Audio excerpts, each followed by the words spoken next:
जिंदगी एक दौड़ है, लेकिन मंजिल कोई नहीं, क्योंकि हर मंजिल के बाद एक नया रास्ता निकल आता है। यहाँ हम बात करेंगे उसी सफर की, जहाँ इंसान खुद से टकराता है, गिरता है, फिर उठता है और हर बार थोड़ा और इवॉल्व करता है। तो स्वागत है तुम्हारा इवॉल्व कास्ट में, जहाँ बात होगी ग्रोथ की, माइंडसेट की और उस फायर की जो अंदर छुपी है, क्योंकि यहाँ सिर्फ सुनना नहीं, बदलना सिखाया जाता है। आज हम एक बहुत ही ज़रूरी और प्रैक्टिकल विषय पर बात करने वाले हैं। नीलेश सिरसाम की किताब की कुछ अंशों के आधार पर। जी। टॉपिक है युवा लोग, खासकर कॉलेज स्टूडेंट्स और जो अभी-अभी नौकरी में आए हैं, उनके लिए पैसे का मैनेजमेंट। हाँ, और ये वो विषय है जिससे लगभग हर कोई कहीं ना कहीं जूझता है। अक्सर लगता है ना कि महीने की शुरुआत में जो पॉकेट मनी मिली हाँ, या पहली दूसरी सैलरी आई, पता ही नहीं चलता कहाँ गायब हो गई। सही बात। कभी दोस्तों के साथ पार्टी हो गई, कभी वो ऑनलाइन फूड ऑर्डर कर लिया, फिर इतने सारे ऐप्स के सब्सक्रिप्शन है आजकल, कैब का खर्चा, हाँ हाँ हाँ, और फिर महीने के आखिरी दिनों में वही, भाई बस 100 रुपए दे दे यार अगले महीने पक्का। बिल्कुल।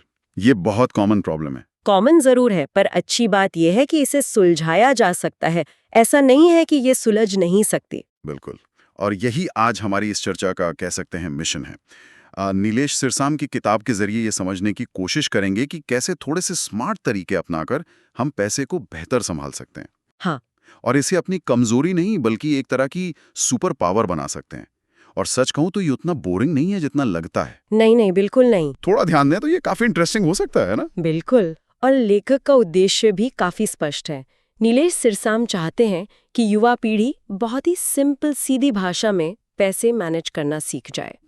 उनका मानना है कि अगर ये समझ जीवन के शुरुआती सालों में आ जाए ना, हाँ, तो इसका फायदा जिंदगी भर मिलता है। लोग अपने फाइनेंशियल फ्यूचर को लेकर ज्यादा कॉन्फिडेंट महसूस करते हैं। बिल्कुल। तो चलिए मुद्दे पर आते हैं। सबसे पहला और शायद सबसे बड़ा सवाल जो किताब भी उठाती है, पैसा आखिर जा कहाँ रहा है। एग्जैक्टली। अगर यही नहीं पता तो फिर बचाने या इन्वेस्ट करने की बात तो बहुत दूर की है। हाँ, बिल्कुल। ये वैसा ही है कि 5,000 रुपए मिले हाँ। और पहले हफ्ते में ही दोस्तों के साथ 2 बार बाहर खा लिया, हाँ। जोमेटो या स्विगी से कुछ आ गया, नेटफ्लिक्स का रिचार्ज हो गया, अमेजोन पर कुछ दिख गया तो वो खरीद लिया। हाँ। और महीने के अंत में हिसाब लगाया तो अरे मुश्किल से 500-700 रुपए बचे। सही। ये हिसाब ना रखना ही शायद पहली और सबसे बड़ी गलती है। आपने बिल्कुल सही नब्ज पकड़ी है। हिसाब रखने की शुरुआत होती है अपनी टोटल इनकम जानने से। अच्छा। चाहे वो घर से मिलने वाली पॉकेट मनी हो, किसी पार्ट टाइम जॉब की कमाई हो या फ्रीलांसिंग से मिलने वाले पैसे, सब जोड़ के पहले ये पता करें कि महीने में आपके पास आता कितना है। ठीक है। एक उदाहरण लेते हैं। मान लीजिए किसी को महीने की 6,000 रुपए पॉकेट मनी मिलती है और वो फ्रीलांसिंग करके 2,000 रुपए और कमा लेती है, तो उसकी कुल मंथली इनकम हुई 8,000 रुपए। 8,000 रुपए। हाँ, ये फिगर जानना पहला स्टेप है। ठीक है, तो इनकम पता चल गया 8,000। पर इसके बाद असली मेहनत शुरू होती है। ये ट्रैक करना कि पैसा गया कहाँ। हर छोटा बड़ा खर्चा नोट करना, है ना। हाँ बिल्कुल, असली काम यही है। मतलब वो 50 रुपए के समोसे से लेकर 200 रुपए के मोबाइल रिचार्ज तक, हाँ हाँ, 150 रुपए का ऑटो किराया, 400 रुपए की ऑनलाइन शॉपिंग, सब कुछ लिखना। सब कुछ। फिर शायद इन खर्चों को बांटना भी जरूरी है, कैटेगराइज करना। हाँ बिल्कुल। खर्चों को लिखने के बाद उन्हें कैटेगरी में बांटना बहुत हेल्प करता है। मोटे तौर पर 3 कैटेगरीज बना सकते हैं। कौन कौन सी? पहली, जरूरी खर्चे, एसेंशियल्स, जैसे खाना, कॉलेज या ऑफिस का ट्रैवल, जरूरी किताबें। ठीक है। दूसरी, गैर जरूरी खर्चे, नॉन एसेंशियल्स, जैसे दोस्तों के साथ पार्टी, वो एक्स्ट्रा वाली शॉपिंग, बहुत सारे सब्सक्रिप्शंस। और तीसरी कैटेगरी है बचत, सेविंग्स, यानी वो पैसा जो आपने खर्च न करके अलग रखा है। ओके। सिर्फ एक हफ्ता भी अगर कोई ईमानदारी से अपने खर्चों को ट्रैक करे ना, तो उसे साफ साफ दिखने लगता है कि पैसा असल में बह कहाँ रहा है, कहाँ जा रहा है। और आजकल तो इसके लिए कई तरीके भी हैं, मतलब कोई ऐप यूज कर सकता है। हाँ, बहुत सारे ऐप्स हैं। मनी मैनेजर है, वॉलनट है। हाँ सुना है, वॉलनट तो एसएमएस पढ़कर ही खर्चे ट्रैक कर लेता है। हाँ, वो एसएमएस से ऑटो ट्रैक कर लेता है। या फिर वो पुराना तरीका भी है, एक छोटी सी डायरी और पेन। हाँ वो भी है। टूल कोई भी हो, मकसद है पैटर्न समझना। जैसे अगर किसी की इनकम 80,000 रुपए है, तो वो एक टारगेट बना सकती है कि लगभग 50% यानी 4,000 रुपए जरूरी चीजों पर खर्च करेगी, 30% यानी 5,500 रुपए गैर जरूरी चीजों पर, और कम से कम 20% यानी 1,500 रुपए बचाएगी। अच्छा, ये 50-30-20 रूल जैसा। हाँ, ये एक गाइडलाइन है। इसे अपनी जरूरत के हिसाब से बदल सकते हैं। किताब में शायद रोहन का उदाहरण इसी बात को समझाता है। एक स्टूडेंट जिसकी महीने की सेविंग लगभग 0 थी, जब उसने खर्च लिखना शुरू किया तो वो हैरान रह गया। पता चला कि महीने में 1200 रुपए से ज्यादा तो सिर्फ ऑनलाइन फूड डिलीवरी पर। बाप रे! और करीब 1500 रुपए ऑटो के किराए में जा रहे थे। ये देखकर शायद उसकी आंखें खुली। हाँ, बिल्कुल। और उसने फिर बदलाव किए। ऑनलाइन खाना मंगाना काफी कम कर दिया, शायद हफ्ते में 1 बार। अच्छा। ऑटो की जगह जहां हो सके मेट्रो या बस लेना शुरू किया। नतीजा, वो हर महीने 1500 से 2000 रुपए बचाने लगा। वाह, मतलब ट्रैकिंग से इतना फर्क पड़ गया। हाँ, बिल्कुल। ये दिखाता है कि ट्रैकिंग से मिली जानकारी एक्शन लेने में कैसे मदद करती है, और ये छोटे छोटे बदलाव ही बड़ा फर्क लाते हैं। सही बात है। रोज के 50-100 रुपए भी अगर फिजूल खर्ची से बचा लिए जाएं, साल में सोचिए कितना होता है, 18,000 से 36,000। अरे वाह, ये तो काफी है। एक और दिलचस्प सुझाव है, शायद महीने में एक नो स्पेंड डे रखना। मतलब उस दिन कोई गैर जरूरी खर्चा नहीं। हाँ, ये बहुत अच्छा तरीका है। सुनने में छोटा लगता है, पर डिसिप्लिन बनाने में मदद करता है। और ये समझना जरूरी है कि बजटिंग का मतलब कंजूसी करना या खुद को हर चीज से रोकना नहीं है। हाँ, ये इम्पोर्टेंट है। इसका मतलब है अपने पैसे को सोच समझकर अपनी प्रायोरिटीज के हिसाब से दिशा देना। और यहाँ किताब का सबसे जरूरी नियम आता है, पहले सेविंग फिर खर्च। पहले सेविंग फिर खर्च। हाँ, मतलब जैसे इनकम आए सबसे पहले बचत का हिस्सा अलग कर दें, उसके बाद जो बचे उससे अपने खर्चे चलाएं। ये माइंडसेट शिफ्ट है पूरा। एग्जैक्टली। सेविंग अब बचे खुची चीज नहीं, बल्कि एक प्रायोरिटी बन जाती है।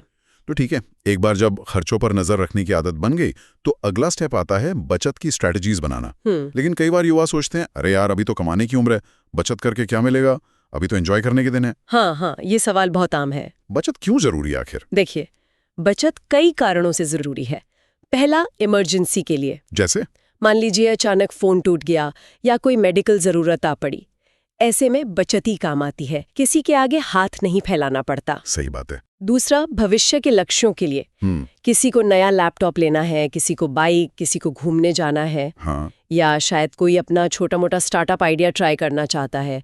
इन सब के लिए पैसा चाहिए और वो बचत से ही आता है। और तीसरा, ये कॉन्फिडेंस देता है। जब पता होता है कि आपके पास कुछ जमा पूंजी है तो आप ज्यादा सिक्योर और इंडिपेंडेंट महसूस करते हैं।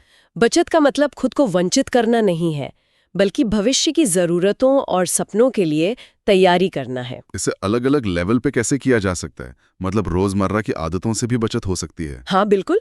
रोज की बचत से शुरू करें। जैसे अगर रोज बाहर 1 कप चाय या कॉफी या समोसे चिप्स पर 50-100 रुपए खर्च होते हैं, मिलते हैं, और अगर इसे कम किया जाए या घर से लेकर जाएं, तो सोचिए साल में कितना बच सकता है, 18,000 से 36,000 रुपए तक। बाप रे। कई बार यूपीआई पेमेंट्स पर छोटे छोटे कैशबैक मिलते हैं। हाँ, मिलते हैं। उन्हें नजरअंदाज करने के बजाय कहीं जमा करते जाएं। एक और तरीका है कॉइन जार। रोज घर आने पर जेब में बचे 10-20 रुपए के सिक्के एक गुल्लक में डाल दें। हाँ, ये मम्मी लोग करती थी पहले। बिल्कुल। किताब में अंजलि का उदाहरण है, जिसने सिर्फ रोज के बेवजह के स्नैक्स छोड़कर साल में 12,000 रुपए बचा लिए थे। वाह, सिर्फ स्नैक्स छोड़कर? हाँ, ये तो हुई रोज की बात। हफ्ते के लेवल पे क्या किया जा सकता है? हफ्ते के हिसाब से भी टारगेट बना सकते हैं।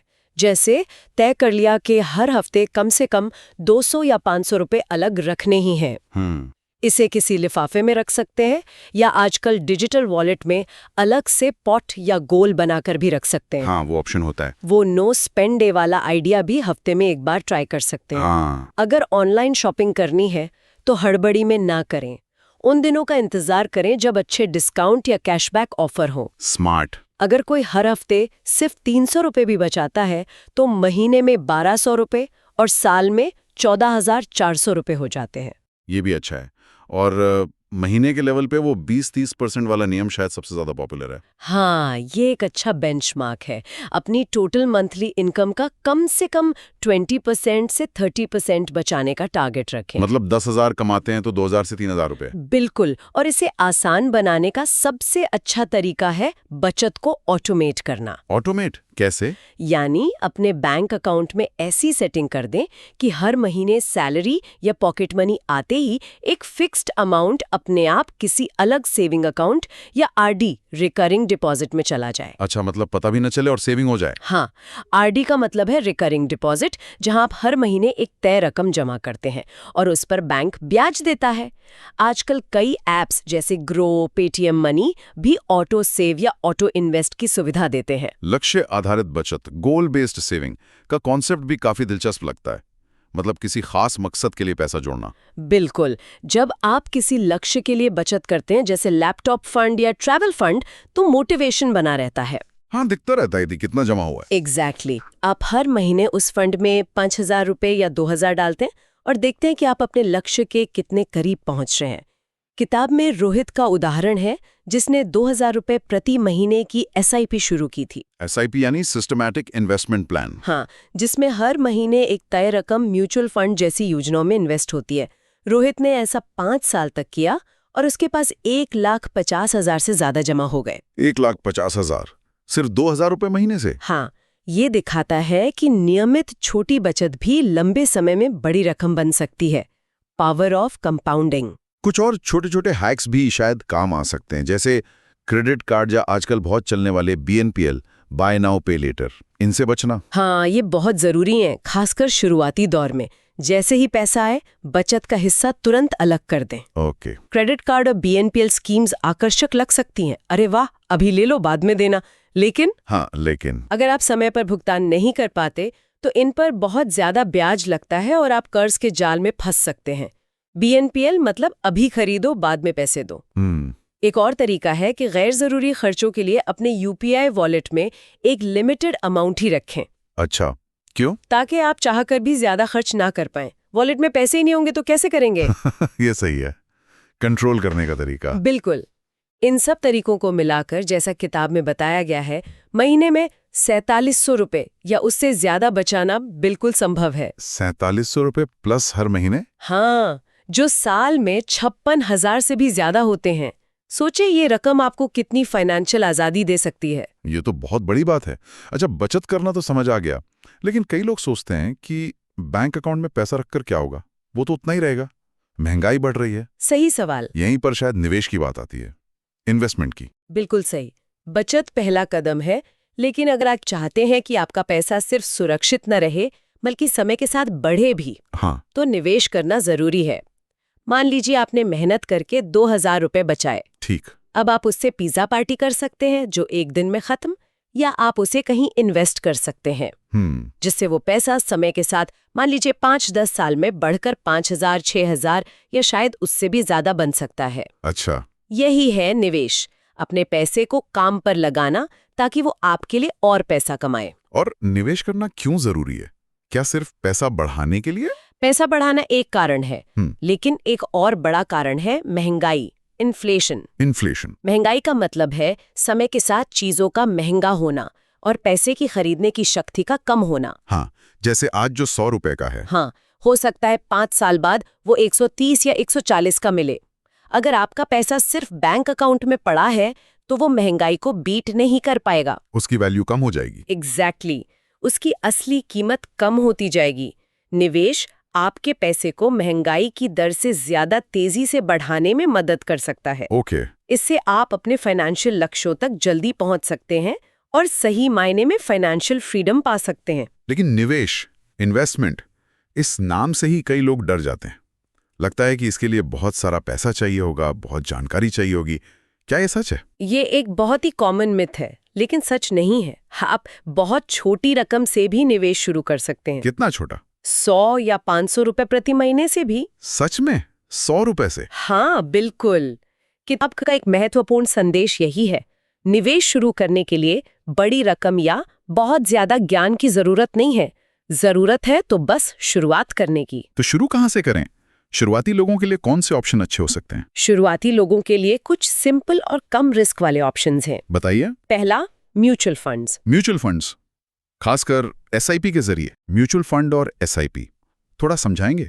हाँ, म्यूचुअल फंड एक तरह का पूल है जहां बहुत सारे लोगों का पैसा इकट्ठा करके एक एक्सपर्ट फंड मैनेजर उसे अलग अलग जगह जैसे शेयर बाजार, बॉन्ड्स वगैरह में इन्वेस्ट करता है। अच्छा, मतलब एक्सपर्ट हमारे लिए इन्वेस्ट करता है। हाँ, और SIP यानी सिस्टमैटिक इन्वेस्टमेंट प्लान का मतलब है हर महीने एक फिक्स्ड अमाउंट इसमें डालते रहना, जैसे 500 रुपए या 1000 रुपए हर महीने। आप 100 रुपए प्रति महीने से भी SIP शुरू कर सकते हैं। 100 रुपए से भी? कौन से ऐप्स हैं इसके लिए? बहुत सारे हैं। Grow, Zerodha coin, Paytm money जैसे ऐप्स इसे बहुत आसान बनाते हैं। ठीक है, और क्या ऑप्शन है? दूसरा ऑप्शन है सीधे स्टॉक्स या शेयर खरीदना, यानी आप किसी कंपनी में सीधे हिस्सेदारी खरीदते हैं। इसमें रिस्क ज्यादा होता है शायद। हाँ, इसमें रिस्क थोड़ा ज्यादा होता है और थोड़ी रिसर्च चाहिए होती है, लेकिन आजकल फ्रैक्शनल शेयर्स का ऑप्शन भी है। फ्रैक्शनल शेयर्स वो क्या है? मतलब आप बड़ी कंपनियों जैसे रिलायंस या TCS के शेयर का एक छोटा सा हिस्सा भी 100-200 रुपए में खरीद सकते हैं। पूरा शेयर खरीदने की जरूरत नहीं। अच्छा, ये तो बढ़िया। और तीसरा महत्वपूर्ण सिद्धांत है डाइवर्सिफिकेशन। डाइवर्सिफिकेशन मतलब अपना सारा पैसा एक ही जगह न लगाएं। थोड़ा म्यूचुअल फंड में, थोड़ा शायद बैंक FD में, थोड़ा गोल्ड में। इससे रिस्क बढ़ जाता है। अगर एक जगह लॉस हुआ तो दूसरी जगह से कवर हो सकता है। समझ गया। तो रिस्क मैनेजमेंट के लिए जरूरी है। और जानकारी कहाँ से मिलेगी? सीखने के लिए क्या रिसोर्सेज हैं? सीखने के लिए आजकल बहुत सारे अच्छे रिसोर्सेज हैं। YouTube पर कई फाइनेंस इन्फ्लुएंसर्स हैं, जैसे प्रांजल कामरा, अक्षत श्रीवास्तव। हाँ, मैंने सुना है नाम। वो सरल भाषा में निवेश समझाते हैं। कई फाइनेंस ब्लॉग्स और पॉडकास्ट भी हैं। शुरुआत में थोड़ा समय लगाकर बेसिक बातें सीखना बहुत फायदेमंद होता है। और निवेश की बात, लेकिन एक और पहलू है जो अक्सर युवाओं को परेशान करता है, वो है कर्ज या लोन का जाल। ओह हाँ, खासकर आजकल जिस आसानी से EMI पर चीजें मिल जाती हैं। हाँ, ये एक बहुत बड़ा ट्रैप है। नया फोन चाहिए, महंगा गैजेट लेना है, बाइक खरीदनी है, सब कुछ आसान मंथली किश्तों यानी EMI इक्वेटेड मंथली इंस्टॉलमेंट पर मिल जाता है। EMI मतलब हर महीने एक फिक्स्ड अमाउंट देना। हाँ, जिसमें प्रिंसिपल और इंटरेस्ट दोनों शामिल होता है। किताब में राहुल की कहानी इसी पर है। कॉलेज का स्टूडेंट, दोस्तों को देखकर उसे भी लेटेस्ट आईफोन लेने का मन हुआ। EMI देखी, सिर्फ 2500 रुपए प्रति महीना। उसे लगा ये तो मैं आराम से मैनेज कर लूंगा। हाँ, ये आराम से मैनेज वाली सोच। बस यही गड़बड़ हो जाती है। उसने फोन खरीद लिया। लेकिन कहानी शायद यहीं खत्म नहीं हुई होगी। बिल्कुल नहीं। पहला महीना तो ठीक ठाक निकल गया। दूसरे महीने अचानक कॉलेज की एक अनप्लान्ड ट्रिप आ गई। ओह, दोस्तों ने जोर दिया, चलना यार, बाद में देख लेंगे पैसों का। राहुल चला गया, वहां क्रेडिट कार्ड इस्तेमाल हो गया। अच्छा। तीसरे महीने बाइक का इंश्योरेंस भरना था, साथ ही नेटफ्लिक्स, जोमैटो और दूसरे सब्सक्रिप्शन के बिल भी थे। देखते ही देखते जो 2250 रुपए की एक EMI थी, वो कई और छोटे छोटे पेमेंट के साथ मिलकर एक बड़ा बोझ बन गई। राहुल तनाव में आ गया। तो राहुल की गलतियां क्या थीं? शायद पहली तो यही कि उसने एक लग्जरी आइटम जो उसकी जरूरत नहीं थी, हाँ, बिना सोचे समझे EMI पर ले लिया। सही कहा। और दूसरी गलती, उसने ये नहीं सोचा कि अगर कोई और अचानक खर्चा आ गया तो वो EMI कैसे भरेगा। मतलब कोई बैकअप प्लान नहीं था। तीसरी, उसने छोटे छोटे खर्चों को नजरअंदाज किया जो जुड़कर बड़े बन गए।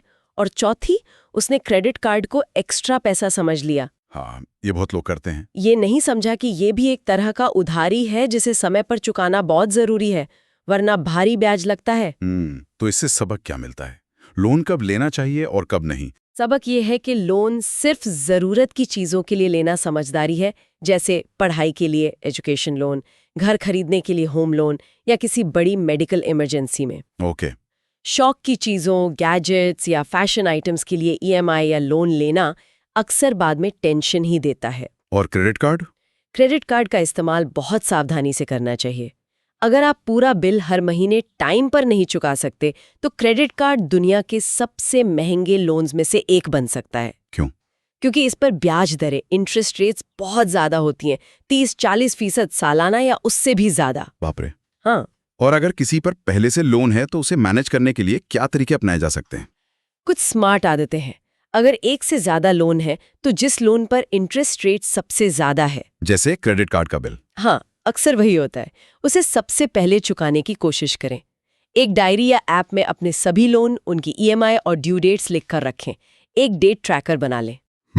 अगर कोई पार्ट टाइम काम या साइड हासिल से एक्स्ट्रा कमाई हो रही है तो उसका इस्तेमाल लोन जल्दी चुकाने में करें। ये अच्छा पॉइंट है। और सबसे जरूरी, जैसा हमने पहले भी कहा, 3 से 6 महीने के जरूरी खर्चों के बराबर एक इमरजेंसी फंड हमेशा तैयार रखें। ताकि और कर्ज ना लेना पड़े। एग्जैक्टली ताकि अचानक जरूरत पड़ने पर और कर्ज ना लेना पड़े। राहुल की कहानी का अंत कैसे हुआ? क्या वो उस जाल से निकल पाया? हाँ, लेकिन काफी मुश्किलों के बाद। करीब 1 साल स्ट्रेस झेलने के बाद उसने आखिरकार अपना महंगा फोन बेच दिया। हाँ, उसने पार्ट टाइम फ्रीलांसिंग का काम ढूंढा और उससे हुई कमाई से बाकी के छोटे मोटे कर्ज चुकाए। इस एक्सपीरियंस ने उसे एक बड़ा सबक सिखाया। क्या? अब उसकी आदत बदल गई है। पहले बचत, फिर खर्च। अगर उसे कोई महंगी चीज लेनी भी होती है तो वो उसके लिए पैसे जोड़ता है और कैश में खरीदता है। EMI नहीं लेता। नहीं, उसका नया सिद्धांत है लोन सिर्फ जरूरत के लिए, शौक अपने पैसे से। ये बहुत पावरफुल सबक है। ये कहानियां वाकई सोचने पर मजबूर करती हैं और ये भी दिखाती हैं कि आजकल टेक्नोलॉजी हमारी मदद कैसे कर सकती है, सही टूल्स का इस्तेमाल करके। हाँ बिल्कुल। नेहा की कहानी शायद इसी बारे में है ना? बिल्कुल। नेहा कॉलेज में थी, पार्ट टाइम काम भी करती थी, पैसे आते थे पर बचते नहीं थे। महीने के अंत में उसे समझ ही नहीं आता था कि पैसा गया कहाँ। उसकी एक दोस्त ने उसे एक मनी मैनेजमेंट ऐप डाउनलोड करने की सलाह दी। और उस ऐप ने कैसे मदद की? नेहा ने जैसे ही ऐप इस्तेमाल करना शुरू किया, वो अपनी इनकम उसमें डालने लगी और अपने सारे खर्चे ट्रैक करने लगी, चाहे वो ऐप SMS से खुद पढ़ ले या नेहा खुद डाले। ओके। 1 महीने बाद जब उसने ऐप में अपनी खर्च रिपोर्ट देखी तो वो शॉक हो गई। उसे पता चला कि वो महीने में 2000 रुपए से ज्यादा सिर्फ बाहर खाने पीने पर ही खर्च कर रही थी। 2000 रुपए सिर्फ बाहर खाने पर? हाँ, जिसका उसे अंदाजा भी नहीं था। ये जानना ही शायद पहला कदम था बदलाव का। हाँ, ये आंकड़ा देखकर नेहा ने फैसला किया कि वो बाहर खाने का खर्च कम करके महीने में 1000 रुपए तक लाएगी। उसने ऐसा किया और सिर्फ 3 महीने में उसने 6000 रुपए बचा लिए। वाह! उस पैसे से उसने एक ऑनलाइन कोर्स में एडमिशन ले लिया जो वो काफी समय से करना चाहती थी। अरे वाह! ये दिखाता है कि सही टूल आपको अपने ही खर्चों का आईना दिखाकर बेहतर फैसले लेने में कैसे मदद कर सकता है। बिल्कुल। तो कौन-कौन से ऐप्स या टूल्स हैं जिनका जिक्र किताब में है जो युवाओं के काम आ सकते हैं? किताब में कुछ उपयोगी कैटेगरीज का जिक्र है। बताइए। खर्च ट्रैक करने के लिए वॉलनट है जो SMS से ट्रैक करता है। मनी मैनेजर है जिसमें आप खुद एंट्री करते हैं और कैटेगरी बनाते हैं। हाँ, या फिर आप चाहें तो कंप्यूटर पर एक्सेल या गूगल शीट में भी अपना हिसाब रख सकते हैं। ठीक है। बचत करने के लिए गूगल पे या पेटीएम में आप सेविंग गोल सेट कर सकते हैं। जार ऐप जैसे कुछ नए ऐप्स हैं हाँ, सुना है इसके बारे में। जो आपकी हर डिजिटल पेमेंट के बाद बचे हुए छोटे अमाउंट जैसे 7 रुपए 12 रुपए को अपने आप गोल्ड में या कहीं और इन्वेस्ट कर देते हैं। ग्रो जैसे प्लेटफॉर्म पर आप बचत के साथ साथ निवेश भी शुरू कर सकते हैं। अच्छा, सेविंग और इन्वेस्टिंग दोनों? हाँ, निवेश के लिए ग्रो म्यूचुअल फंड और SIP के लिए बहुत पॉपुलर है। अपस्टॉक, ज़ीरोधा शेयर बाजार में सीधे निवेश के लिए हैं और इंडी मनी जैसे ऐप्स भी काफी इस्तेमाल होते हैं। ठीक है। और सीखने के लिए जैसा हमने पहले कहा, YouTube चैनल, फाइनेंस ब्लॉग्स और पॉडकास्ट हमेशा उपलब्ध हैं। तो आज हमने काफी कुछ कवर किया, बजट बनाने की आर्ट सीखी, छोटी छोटी बचत को कैसे बड़ी ताकत बनाया जा सकता है ये देखा। हाँ, निवेश की दुनिया में पहला कदम कैसे रखें इस पर बात की, कर्ज के जाल से बचने की स्ट्रैटेजी समझी और ये भी जाना कि टेक्नोलॉजी और सही टूल्स इस सफर में हमारे कितने काम आ सकते हैं। बिल्कुल। नीलेश सिरसाम की किताब से जो बात निकल कर आती है वो यही है कि पैसे का मैनेजमेंट कोई रॉकेट साइंस नहीं है। नहीं, बिल्कुल नहीं। बल्कि छोटी छोटी अच्छी आदतों का नतीजा है। बचत को बोझ की तरह नहीं बल्कि अपने सपनों को पूरा करने के लिए किए गए इन्वेस्टमेंट की तरह देखना चाहिए। और सबसे जरूरी चीज है बस शुरुआत करना, आज से ही। हाँ, चाहे आज आप सिर्फ 10 रुपए ही क्यों ना बचा पाएं या सिर्फ अपने आज के खर्चे ही क्यों ना लिखें, शुरुआत करना जरूरी है। किताब में एक बहुत ही प्रैक्टिकल 7 दिन का एक्शन प्लान भी दिया गया है। अच्छा, क्या है वो? वो किसी को भी शुरू करने में मदद कर सकता है। पहला दिन, आज से ही अपने सारे खर्चे लिखना शुरू करें, ऐप में या डायरी में। दूसरा दिन, अपने कल के खर्चों को 3 हिस्सों में बांटें, जरूरी, गैर जरूरी और बचत। तीसरा दिन, इस महीने के लिए एक बहुत छोटा अचीवेबल बचत का लक्ष्य बनाएं, जैसे इस महीने 500 रुपए बचाऊंगी। चौथा दिन, खर्च ट्रैक करने के लिए अपना फेवरेट टूल चुनें और रोज इस्तेमाल करने का प्रण लें। पांचवा दिन, एक नो स्पेंड डे मनाएं, यानी आज कोई भी गैर जरूरी खर्च नहीं। छठा दिन, अपनी बचत चाहे वो 50 ही क्यों ना हो को कहीं अलग रखें, गुल्लक, अलग अकाउंट या सेविंग पॉट में। सातवां दिन, हफ्ते के आखिर में बैठकर देखें कि आपने क्या किया, क्या सीखा और अगले हफ्ते क्या बेहतर कर सकते हैं। ये तो बहुत प्रैक्टिकल प्लान है, 7 दिन का चैलेंज। हाँ, याद रखिए असली फर्क इस बात से नहीं पड़ता कि आप कितना कमाते हैं, बल्कि इस बात से पड़ता है कि आप अपने कमाए हुए पैसे को संभालते कैसे हैं।